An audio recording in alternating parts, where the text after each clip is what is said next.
Welcome to episode number 3. We are today speaking with Patrik Thunholm from the Swedish police. My name is Maj-Britt Rinaldo Ronnebro, and I'm recording for Policing TV. In the Policing TV, there is one part that is called IPA Insight, and hashtag She's IPA is one of the projects that we work together with Policing TV from International Police Association on empowering women in uniform, and particularly women in the police uniform. And Patrik, you know quite a lot of the background of female policing in Sweden, and you also got a little bit of reflections around how to encourage women in uniform, not only in policing, but maybe also in the military uniform, or for the firefighters. So if you give us a little bit about the knowledge about the history, I would be very pleased. Absolutely. Well, me as a man, I need to say that in the beginning, I will never fully understand how it is like being a woman in the police. But like you said, Maj-Britt, I've studied and I've done some research, and mainly upon the history of female policing. So something from there is that the first female police, not officers, but personnel in Sweden, arrived 1908. They were nurses. And these nurses took care of mainly children and women, and also prostitutes. But then 1958, it started out with uniformed female police officers. And this was quite controversial in the Swedish society, that we should see female police officers on the streets. And we had, when looking into this background and the facts, it was one of the parts that was very critical was the Swedish Police Union, that said that, well, this is something that we don't really want to see. And not only them, it was lots of instances that said that. And it was important, they said, the politicians and this governmental investigation upon the issue, that it was important for the public to see whether it was a man or a woman that arrived on the street from a distance, whether it was a male or a female police officers. So therefore, the female police officers, they got skirts to wear and not the pants. And these skirts were combined with a baton. The other ones had like more sword-like weapons, the male police officers. And in looking into this matter before designing the uniform, it was also decided that the uniforms that the male officers wore, they had these, you can open to take out the pen or something from this pocket. But the female uniforms, they were sewn, so they couldn't open them. And how come? It was due to, it was seen as inappropriate for a woman to reach for her breast. So therefore, they were not possible to open these pockets on the uniform.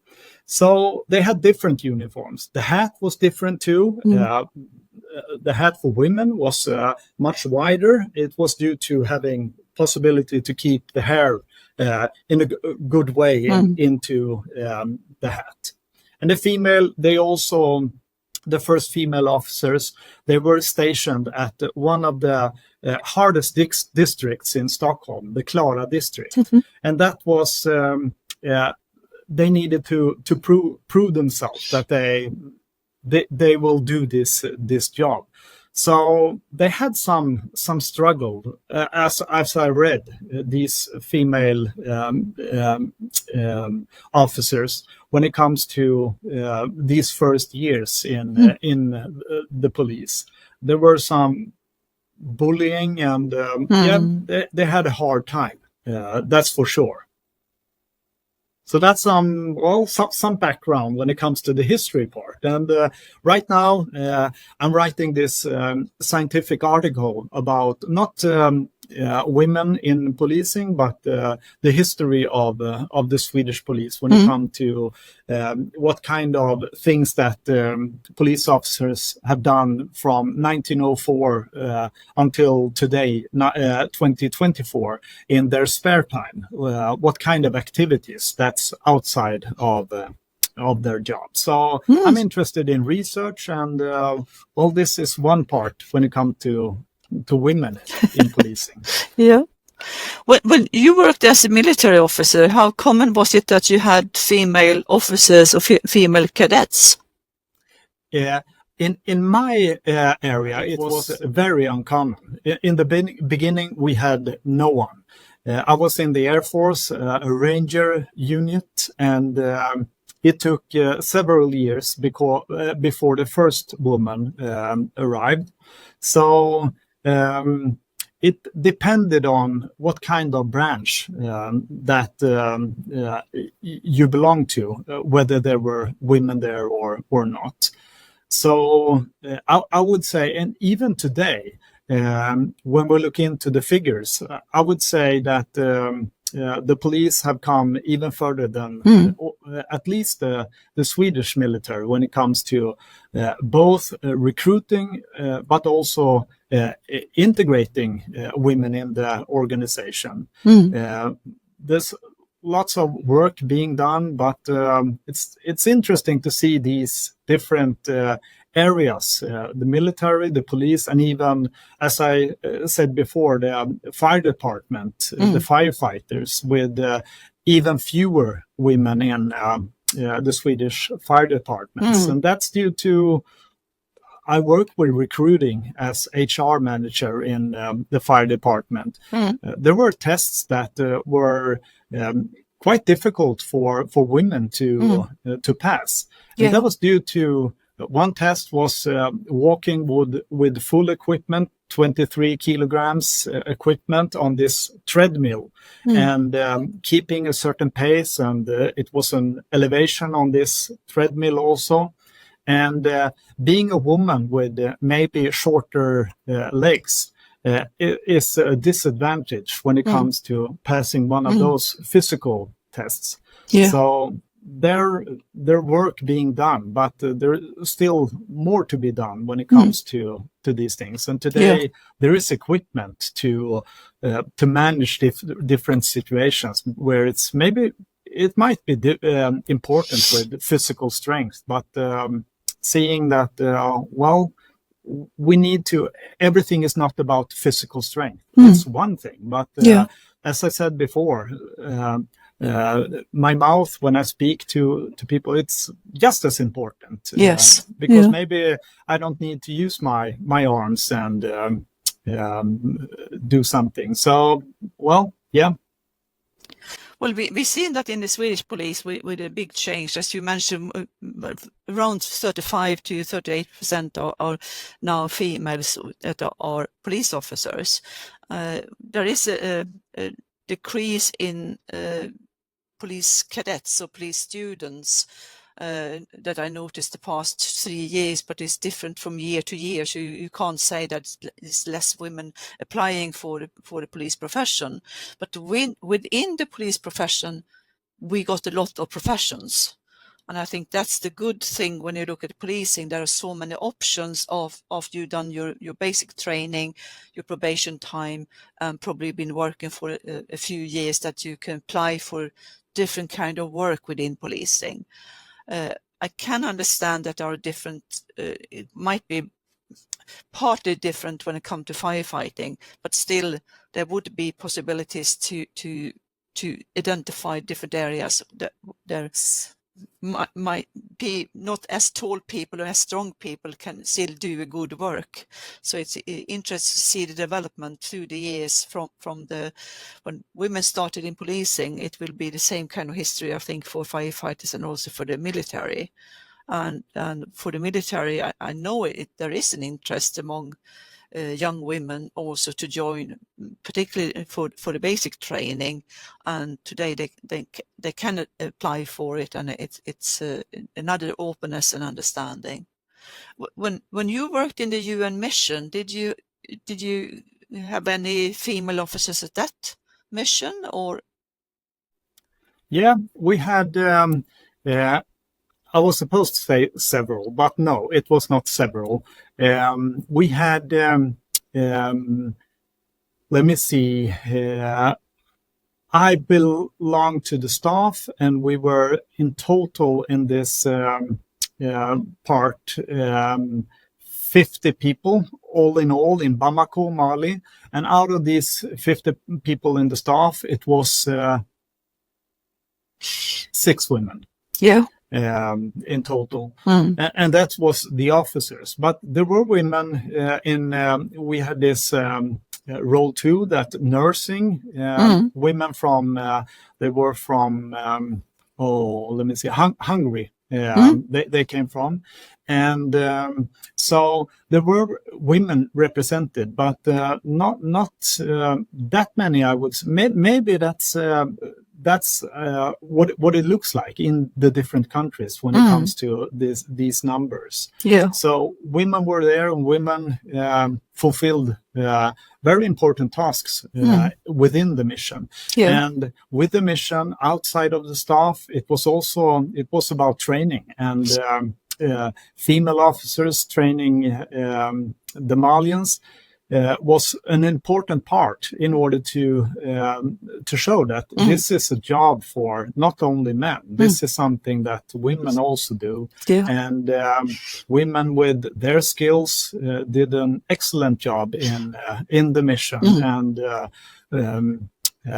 provided for democratic values to be spread, as men did also. But I think the mix is very important. Whether you're in the military or the police or the fire department, it's the mix, because we work together, and we have different skills, and not everything is in the gender, even though gender is it's important that we have this mix. So I'm very happy that the military and the police and also the fire department are going that way to get the mix, and also show the women that this is a job for you. And as you said, May-Britt, that after basic training and so on, if we look into the police, there are tons of opportunities to work with different things within the police. Yes. We say here in Sweden that this is,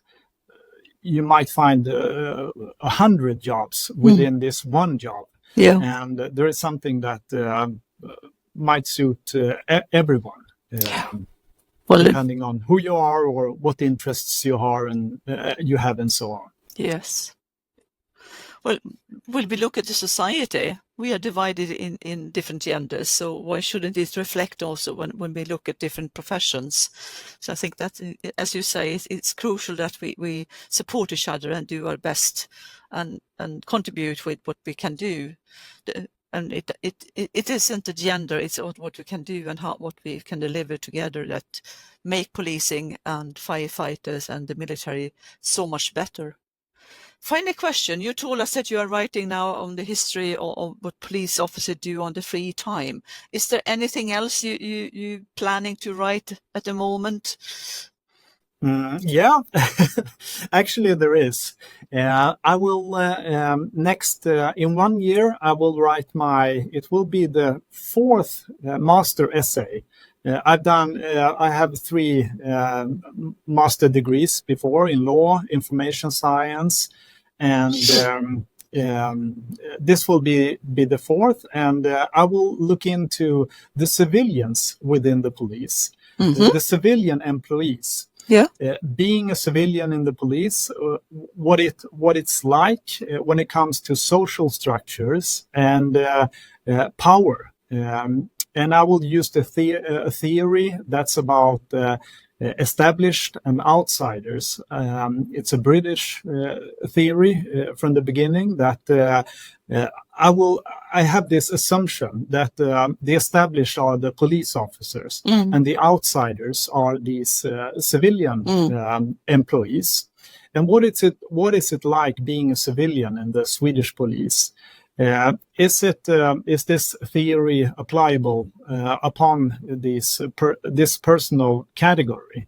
What is it like? And this research will be done in order to find this what it's like today out of these persons I will interview, and also go out with a paper in order to make them fill in, and to use it in order to improve. Because yes, so point out maybe whether there are areas to improve when it comes to this, in order to make full integration, and in order to look into this. It's a lot about organizational culture. I did another essay. This was in, I didn't say that, business and administration.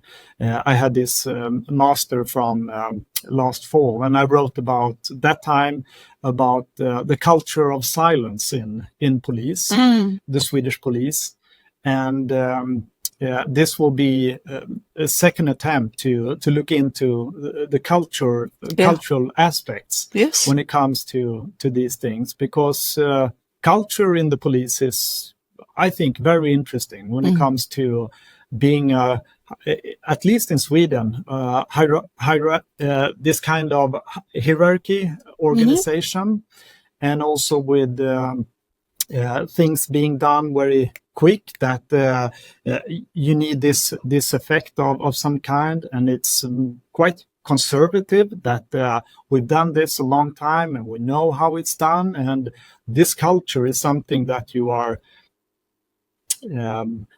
almost socialized in. You leave the academy, you arrive in the police, and you get these things through older colleagues.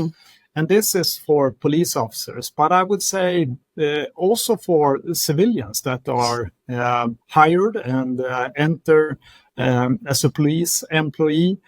They arrive within the culture where there are established and there are outsiders. And what happens with them arriving, and how can we make it even better for that personal category? If it's, I haven't done the study yet, so it's early for me to say, but this is my assumption, and we'll see about it. Well, best luck. It will be interesting, because it's also connecting also to the culture, but also the communication skills, because that is also part of it. Well, Patrik, I would like to say thank you to you, and thank you to our listeners. This was the end of episode number 3. We have had done 3 episodes with Patrik. The first one was about his different professions. Second, about his book that was covering the death and death measures and things around this. And now we also talked about women in policing and women in uniform, and also a little bit about Patrik, because he got a skill of writing and like to do research. If you would like to watch any of the other interviews that have been done on Policing TV, please visit our website. And I would like to say thank you to Policing Insight, that also write really interesting articles following on some of the interviews that we have done so far. Hashtag #SheIPA is also busy as usual, and please visit the International Police Association website if you would like to join as a member, or if you would like to know more about us. Thank you for today.